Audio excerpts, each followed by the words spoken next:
नमस्कार, मैं Subhash Kumar TCP education hub के इस डिजिटल प्लेटफॉर्म पर एक बार फिर से आपका स्वागत करते हैं। और पिछले वीडियो में हम लोग 3 रिएक्शन के बारे में पढ़ चुके थे। इस वीडियो में हम चौथा रिएक्शन पढ़ेंगे और रासायनिक अभिक्रिया एवं समीकरण का ये 9वां वीडियो होगा। तो इसमें पढ़ेंगे हम उभय विस्थापन अभिक्रिया या द्विविस्थापन अभिक्रिया के बारे में। तो उभय विस्थापन अभिक्रिया या द्विविस्थापन अभिक्रिया कहते किसको हैं? वह रासायनिक अभिक्रिया जिसमें दो यौगिक अपने मूलकों की अदला बदली करता है उसे कहते हैं उभय विस्थापन अभिक्रिया या द्विविस्थापन अभिक्रिया। मूलकों की अदला बदली हम ऐसे समझेंगे कि एक व्यक्ति जो है सो मोटा व्यक्ति है और एक पतला व्यक्ति है, ठीक है। ये आपको मान लेते हैं कि कोई तत्व है, ये जो व्यक्ति है वो तत्व है, ठीक है। और ये जो टोपी पहने हुए है वो मूलक है। तो क्या करेगा, ये देखिए इस प्रकार का टोपी पहना हुआ है और ये इस प्रकार का टोपी पहना हुआ है। तो दोनों जब अभिक्रिया करेगा तो टोपी अदला बदली कर लेगा, मतलब मूलकों की अदला बदली कर लिया और यही हमारा उत्पाद बनेगा, ठीक है। मतलब यौगिक यौगिक अभिक्रिया करेगा और उत्पाद के रूप में यौगिक ही प्राप्त होगा। तो ये लेड नाइट्रेट आपको देखिए, ये व्यक्ति या तत्व समझ लीजिए, ये तत्व है और इसका ये मूलक है।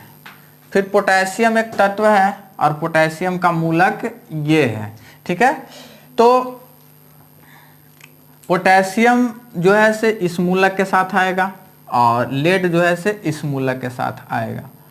तो यही बात यहाँ पर हुआ, पोटेशियम नाइट्रेट के साथ चला गया और लेड जो है से आयोडीन के साथ चला गया और आयोडाइड बना लिया।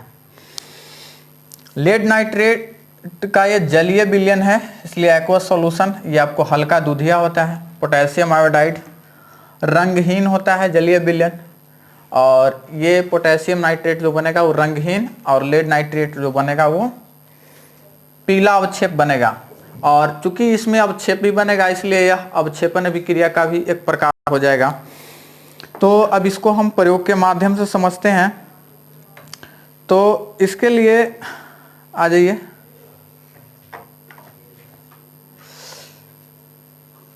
इसमें एक बड़ा टेस्ट ट्यूब लेते हैं, एक छोटा टेस्ट ट्यूब लेते हैं। तो जो बड़े वाला जो टेस्ट ट्यूब है और एक छोटा वाला टेस्ट ट्यूब है, पतला टेस्ट ट्यूब है। बड़े वाला टेस्ट ट्यूब में पोटेशियम आयोडाइड को घोल देते हैं, जलीय विलयन बनाते हैं। तो ये हमारा हो गया पोटेशियम आयोडाइड। इस प्रकार के आपको नमक जैसा आपको रहता है।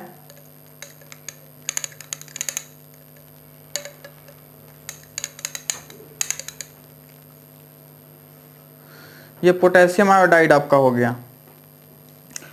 और पोटेशियम आयोडाइड जो है से लेड नाइट्रेट के तुलना में बहुत महंगा मिलता है और ये आपको सस्ता मिलता है, एक सस्ता मटेरियल है। लेकिन दोनों का जो कलर है वो एक जैसा ही रहता है। ये आपको लेड नाइट्रेट है, लेड नाइट्रेट का कलर भी पोटेशियम आयोडाइड जैसा ही रहता है, नमक के जैसा।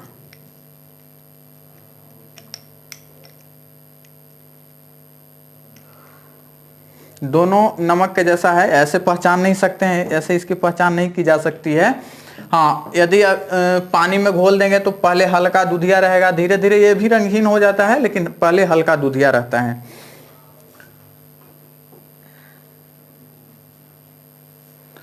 तो इस बीकर में पानी है, हम पोटेशियम आयोडाइड का जलीय विलयन बनाते हैं और ये एक विद्यार्थी बनाएंगे लेड नाइट्रेट का जलीय विलयन।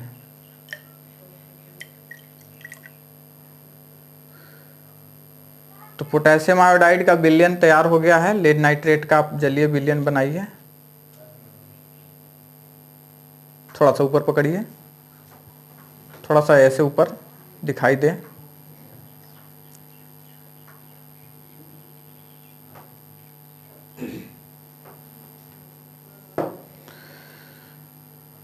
ठीक है, इसको बंद करके अच्छा से मिला दीजिए।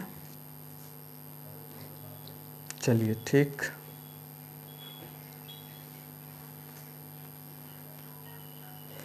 ये थोड़ा सा ठंडा होता है इसमें। अब अपने स्थान पर बैठ जाइए।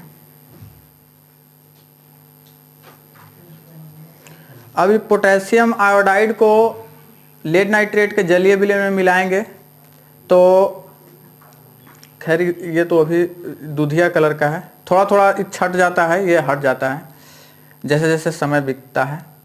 तो इसको मिलाएंगे तो होगा क्या कि विलयन का रंग हो जाएगा, पहले तो पीला होगा सब पूरा संपूर्ण, उसके बाद क्या होता है कि ये जो पीला भाग है वो नीचे छट जाता है करीब 1-2 घंटे के बाद। तो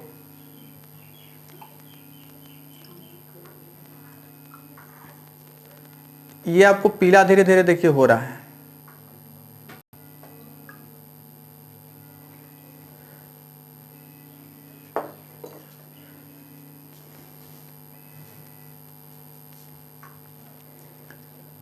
धीरे धीरे पीला, चूंकि ये ठंडा जल था, गर्म जल के साथ ही तेजी से होता है, हल्का गर्म जो नॉर्मल रहता है, ये करीब ठंडा था।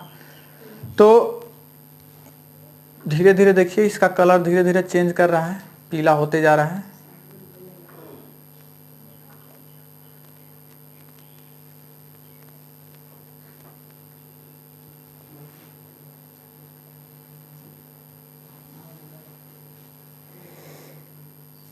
कुछ समय के बाद करीब 1-2 घंटे के बाद ये जो पीला जो अवक्षेप जो बन रहा है हल्दी जैसा आपको पीला हो जाएगा, अभी पूरा पूरा अभिक्रिया हुआ नहीं है, वो धीरे धीरे नीचे बैठ जाएगा।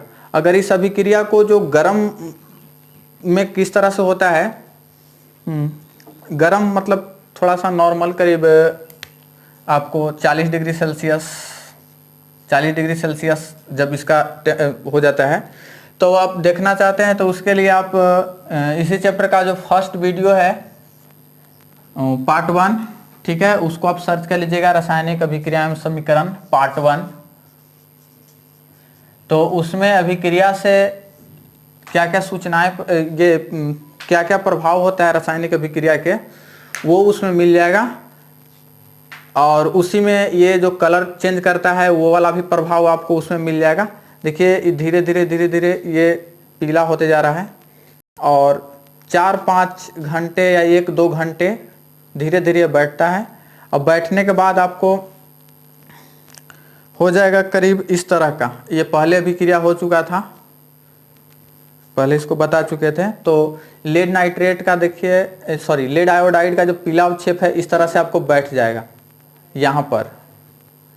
तो इसको हम वापस से ऐसे घोलेंगे तो निलंबन की तरह ये बन जाएगा। फिर ऐसा आपको हो जा रहा है, बिल्कुल ऐसा ही धीरे धीरे ये बैठेगा, इस तरह से बन के ये बैठ जाएगा। तो ये आपको हो गया अवक्षेपण अभिक्रिया, बैठने में 4-5 घंटा लगेगा। तो आशा करते हैं कि आप अवक्षेपण अभिक्रिया को, सॉरी उभय विस्थापन अभिक्रिया को समझ लेंगे। और ये यदि समझ लिए तो अवक्षेपण अभिक्रिया समझना बेहद आसान है। तो नेक्स्ट आते हैं अवक्षेपण अभिक्रिया पर। नेक्स्ट आते हैं 5वां अवक्षेपण अभिक्रिया, प्रेसिपिटेशन रिएक्शन। अवक्षेपण अभिक्रिया देखिए कहते किसको है से, वह रासायनिक अभिक्रिया जिसमें प्रतिफल के रूप में अवक्षेप बनता हो उसको कहते हैं अवक्षेपण अभिक्रिया। प्रतिफल के रूप में अवक्षेप, अवक्षेप होता है क्या है, इसको कोष्ठ में लिख दिया है, ठोस पदार्थ। अवक्षेप क्या होता है, ठोस पदार्थ जो किसी विलयन या घोल से अलग हो जाता है, सॉरी अलग हो जाता है या पृथक हो जाता है, अलग हो जाता है, विलयन या घोल से अलग हो जाता है, उसको कहते हैं अवक्षेपण अभिक्रिया। अलग होता है उसको अवक्षेप कहते हैं, पूरे जो प्रक्रिया उसको अवक्षेपण अभिक्रिया कहते हैं। तो यहां पर ही समझ लीजिएगा, यहां पर इतना दूर कोष्ठ में है,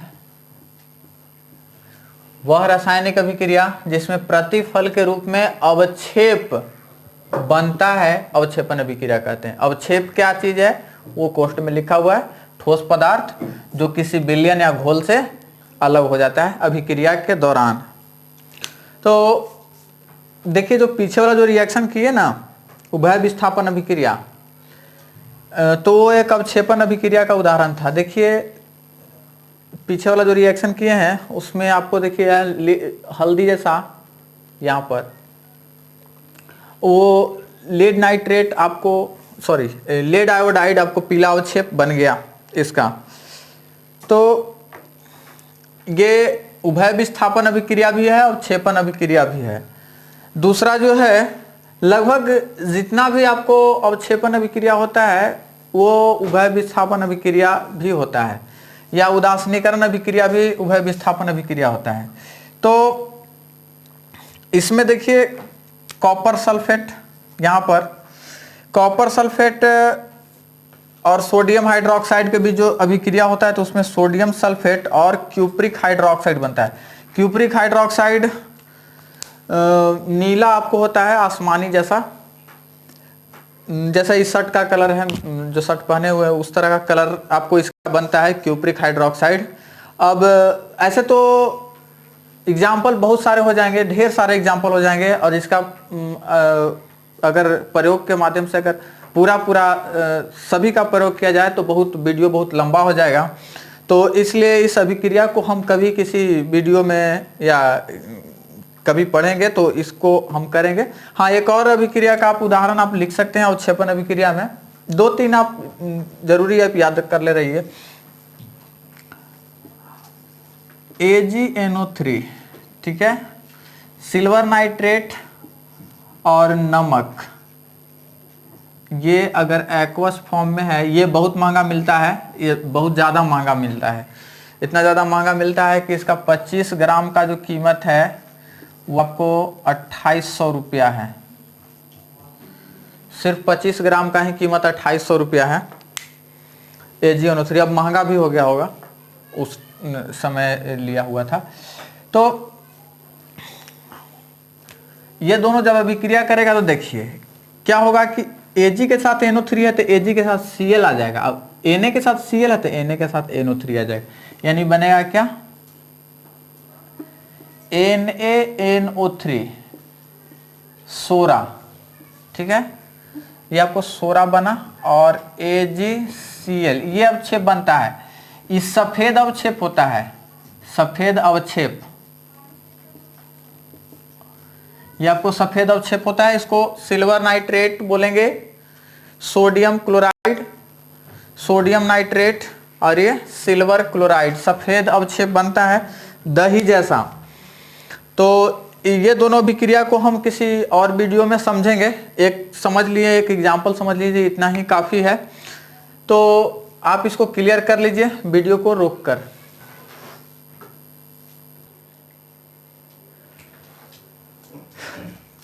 अब है उदासीनीकरण अभिक्रिया, नाम से पता चल रहा है उदासीन कर देना, ठीक है। उदासीन कर देना मतलब कि अब मान लेते हैं कि से दो व्यक्ति आपस में लड़ रहे हैं, और लड़ रहे हैं कैसा व्यक्ति, दोनों मजबूत हैं और दोनों की प्रबलता उतना ही है, तो दोनों कोई रिजल्ट नहीं आएगा, कोई उसका रिजल्ट नहीं आएगा, रिजल्ट उसका उदासीन हो जाएगा, कोई नहीं जीतेगा।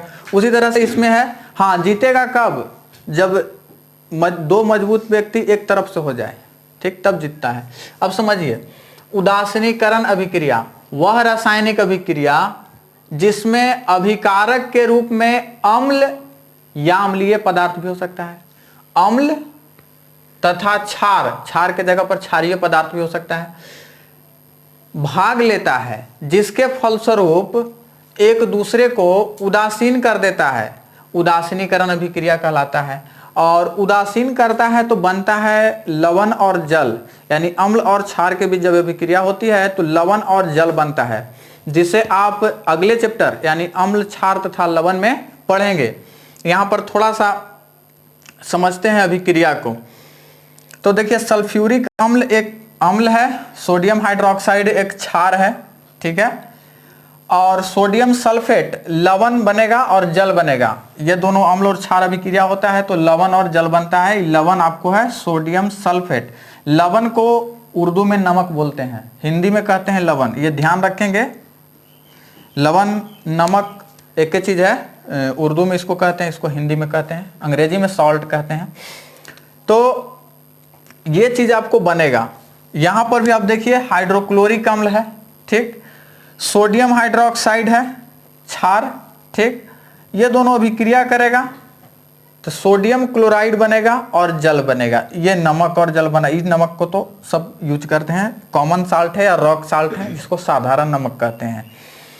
तो हमें क्या करना है, इसको प्रयोग के माध्यम से समझना है कि ये किस तरह से उदासीन होता है। तो देखिए, हम एक सूचक का इस्तेमाल करेंगे और उसका नाम है फिनोप्थलीन विलयन। ये आपको है सूचक, ये आपको पानी जैसा रहता है, पानी जैसा ये आपको रंगहीन रहता है एक्चुअल में। तो ये अम्लीय विलयन में, यानी जब विलयन अम्लीय होता है तो ये कोई कलर नहीं देता है, रंगहीन होता है, ठीक। और उदासीन में भी रंगहीन होता है, लेकिन क्षारीय विलयन में यह गुलाबी हो जाता है। तो हम कह सकते हैं कि फिनोप्थलीन जो है सिर्फ क्षारीय विलयन में गुलाबी रंग देता है।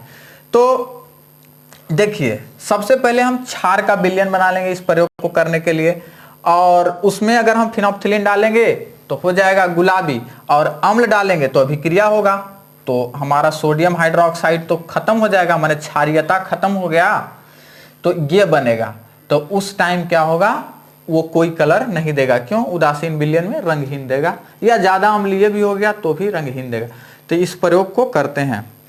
तो इसके लिए हम बेसिकली एक कोनिकल फ्लास्क लेते हैं, शंक्वाकार फ्लास्क जिसको कहते हैं, और इसमें हम सोडियम हाइड्रोक्साइड का जलीय विलयन बनाते हैं। तो पहले जल डालते हैं इसमें 100 ml अप्रॉक्स, 100 ml, इतना ज़्यादा भी ले सकते हैं, कोई दिक्कत नहीं है। ऐसा थोड़े है कि ज़्यादा आप ले लीजिएगा तो अभिक्रिया नहीं होगा। पकड़िए कोई इसको,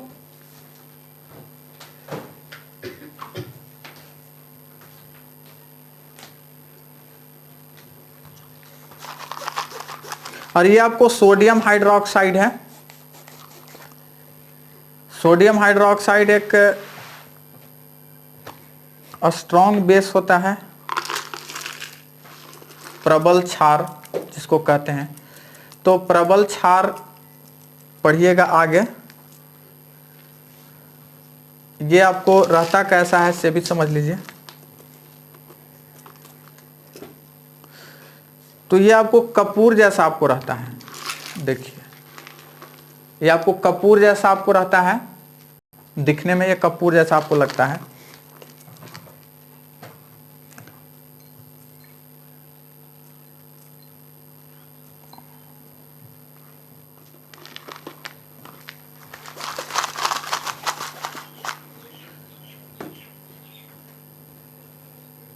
अब इसको मिक्स करते हैं, पूरी तरह से इसको घुलाते हैं।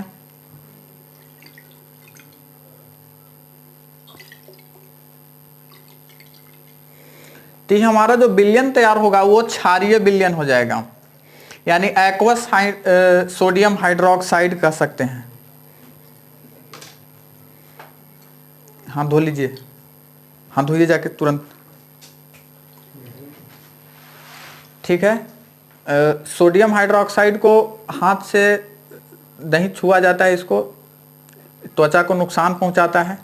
क्षार भी और अम्ल भी हमारे त्वचा को नुकसान पहुंचा सकते हैं। तो ये आपको क्षारीय विलयन हो गया। इसमें फिनोप्थलीन का विलयन डालते हैं।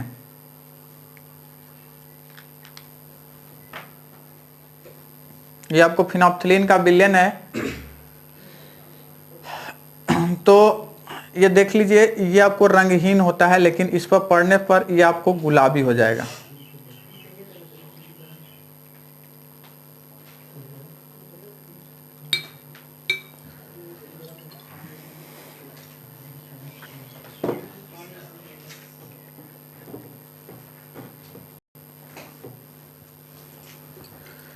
ये आपको गुलाबी हो गया, क्षारीय विलयन में रंग दिया गुलाबी। अब क्या करेंगे, इस विलयन में हम सल्फ्यूरिक अम्ल की कुछ बूंदे डालेंगे, ठीक है। इतना बूंदे डालेंगे जिससे इससे अभिक्रिया करके सोडियम सल्फेट और जल बना सके। धीरे धीरे डालेंगे ताकि समझ सकें कि न्यूट्रलाइज हो रहा है। अगर ज़्यादा डाल देंगे तो अम्लीय अम्लीय जो है से अम्ल की मात्रा ज़्यादा होगा उसमें भी रंगहीन होगा, लेकिन वो विलयन अम्लीय हो जाएगा। ठीक, हमें विलयन को उदासीन बनाना है। तो सल्फ्यूरिक अम्ल या कोई भी अम्ल, ऐसा नहीं है कि केवल सल्फ्यूरिक अम्ल, आप एसिटिक अम्ल भी ले सकते हैं, नाइट्रिक अम्ल भी ले सकते हैं, हाइड्रोक्लोरिक अम्ल भी ले सकते हैं। तो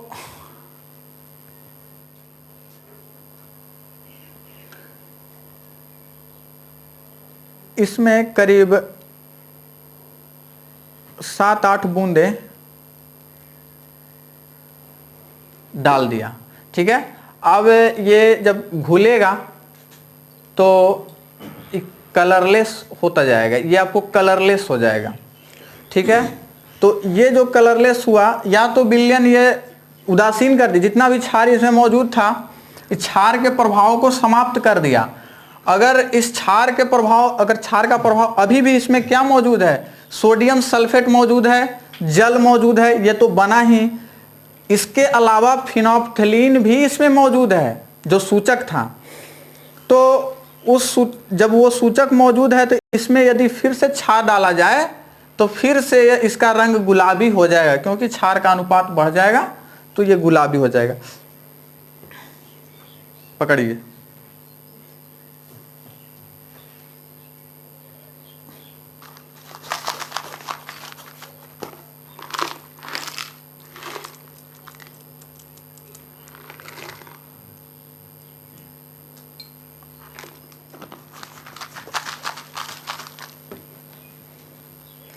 क्षार को डाल दिए हैं, अब इसको मिक्स करते हैं तो फिर से वो ऐसा रंग आपको आ जाता है, क्योंकि क्षार का अनुपात क्या हो गया, ज़्यादा हो गया। देखिए फिर से कलर आपको उसी तरह से आपको आ गया। फिर से यदि हटाना चाहते हैं तो फिर से इसको हटा सकते हैं। अम्ल का अनुपात यदि बढ़ा दिया जाए तो ये विलयन जो है क्षार का प्रभाव ये समाप्त कर देगा, और यही अभिक्रिया जो होती है सो उदासीनीकरण अभिक्रिया होती है। ठीक है, मिलते हैं नेक्स्ट वीडियो में, तब तक के लिए धन्यवाद।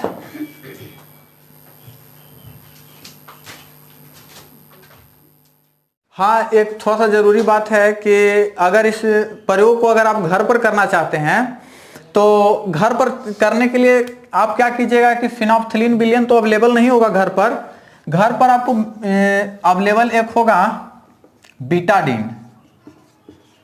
बीटाडीन एक घाव साफ करने वाला एक लिक्विड आता है, एंटीसेप्टिक लिक्विड आता है, जिसको आप यूज कर सकते हैं एज ए इंडिकेटर, सूचक की तरह। मैंने फिनोल्फ्थलीन के जगह ये आप यूज कर सकते हैं। सल्फ्यूरिक अम्ल घर में अगर मौजूद नहीं, घर में नहीं मौजूद है तो बैटरी का जो होता है वो भी सल्फ्यूरिक अम्ल भी होता है, तो बैटरी का जो अम्ल होता है वो आप ले लीजिएगा। बैटरी का अम्ल वो भी आपको सल्फ्यूरिक अम्ल भी होता है, लेकिन पावर उसका लेस होता है, कम किया हुआ रहता है।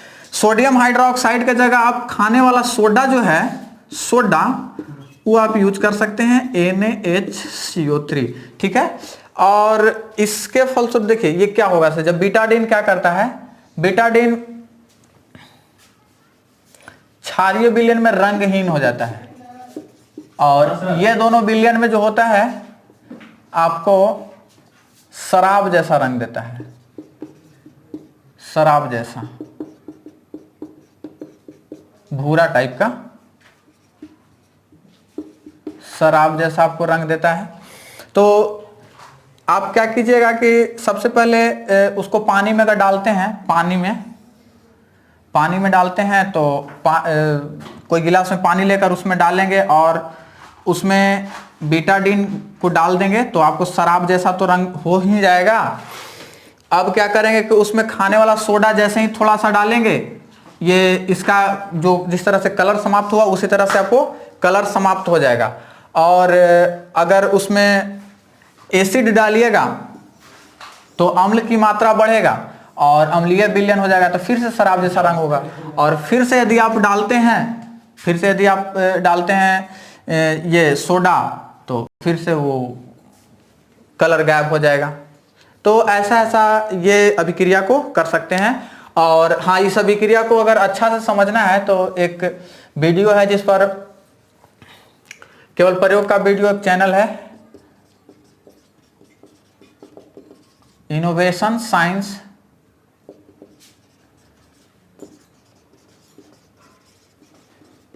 सुभाष सर, ये एक यूट्यूब चैनल है जिस पर आप सर्च कीजिएगा न्यूट्रलाइजेशन रिएक्शन एट होम, ठीक ना, उदासीनीकरण अभिक्रिया घर पर, न्यूट्रलाइजेशन रिएक्शन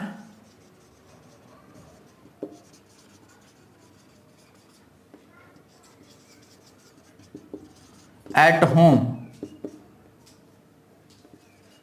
आपको वीडियो मिल जाएगा, वहां से आप पूरा इंफॉर्मेशन को ले सकते हैं। हालांकि ये कीजिएगा, ठीक है।